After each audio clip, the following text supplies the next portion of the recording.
LODE stock analysis Tuesday and onwards. Am I buying? I'm covering all that in this short 1-minute video, so watch till the end.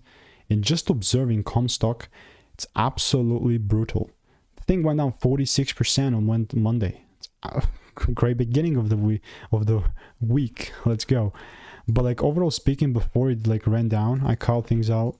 Like I called out like a movement that managed to climb around 150%. In the meantime, all like I'm doing, and here's the before of that, 24th of December. Is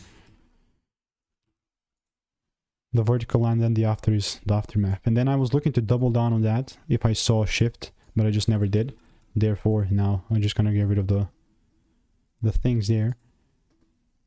And is it kind of game over?